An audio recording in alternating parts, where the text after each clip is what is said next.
May ingay at magugulo na naman itong mga bata na to. Pero dahil kumakain ako sa loob ng aking tarima, ipinabayaan ko muna sila maglaro at magharutan. Pero ngunit nang biglang meron akong narinig na isang pangalan na kanilang sinisigaw. Doon ko na-realize na may binubuli na pala. Tangin naman.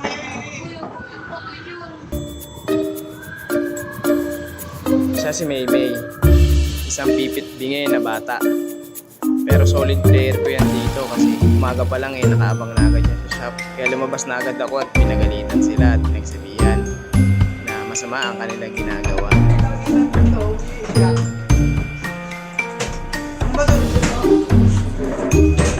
Libre ako yung sali boy eh. Doon pa kami nakaupo sa meron. Di ba boy? Sige! Sige! Yung mga PC ko rito is self-build ko po. Pinili ko sa online parts by parts, from case, monitor, keyboard, mouse, motherboard, at yung mga iba naman all-in-one. Basta ang budget ko po rito is hindi bababa sa 3,000 to 5,000 per PC. At ako na lang din nag-setup na itong mga wiring, kaya yung papansin nyo, ayan, parang daanan ng langgam sa labat. Pwede rin maglagay ng gagamba at maglaban-laban sila. Yan, ito pinakamalupit na ginawa ko dito. Ganyan. Oh, ha? Pinagdugtong ko yung internet cable kasi kinapos ako eh.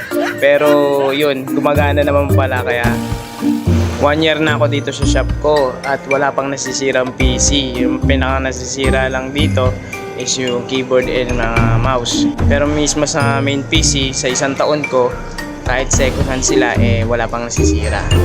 Ang advantage lang po talaga ng mga second hand na PC is mababa lang din talaga magiging puhunan mo pag nagtayo ka ng computer shop at madali mong mababawi. Pagdating naman po sa troubleshooting, mag-upload po ako ng mga video tutorials, format, auto-install application para sa pag-maintenance ng shop niyo po. Pagsapit naman ng gabi, ganito na ang sitwasyon namin.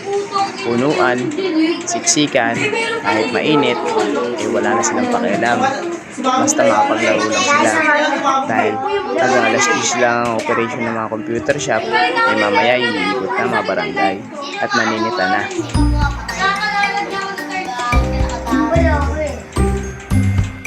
Ito yung best part, pag mag-alas 10 na at ayaw pa rin talaga lumabas ng bata, i-prank mo na.